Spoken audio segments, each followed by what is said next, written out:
first I'd like to talk a little bit on my opponent, Marx's claim on the issue of morality. It is obviously an issue, is this good, is this bad, is this moral?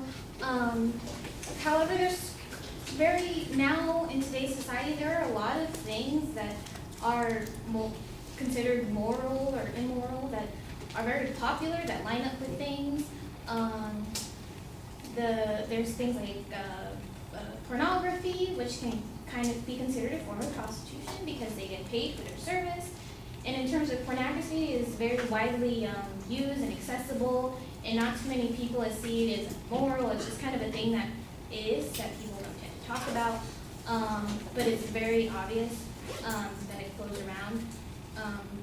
The website Pornhub is one of the most used websites in the internet. It ranks like the top 20 or 30 most used on the internet.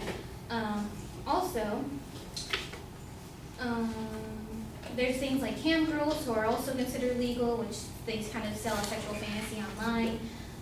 According to Matt Rich from the New York Times, at any given time, hundreds of models are online, some being watched by 1,000 or more people, others giving private show. The money generated by this campsite is hundreds of $millions at least. So in terms of morality, there's currently other things that are here, that are present, that are considered moral.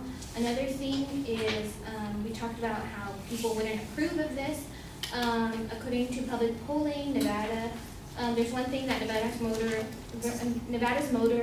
voters across party lines can agree on, that they like brothels. 64% think brothels should be legal, and only 23% think they should be illegal. And this is actually in the state of Nevada, where they are in some states legal.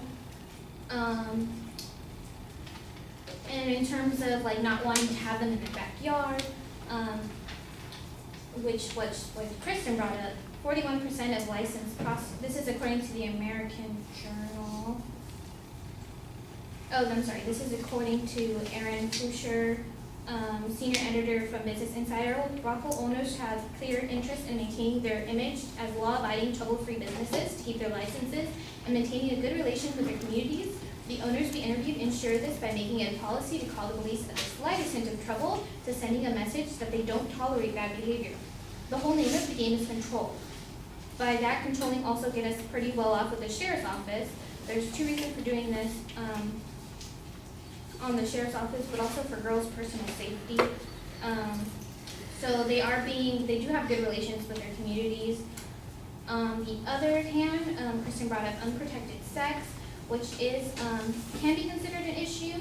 However, according to Anna Stranson from the Huffington Post, since the institution of mandatory condoms in Nevada's brothels in 1988, not a single sex worker has contracted HIV.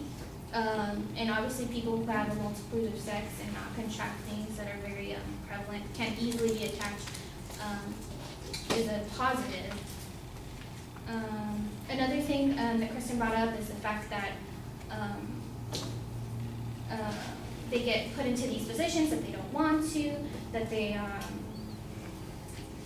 that they deal with dirty people that are unsanitary. And to this I say, according to the Mustang Ranch brothel, the ladies are independent contractors.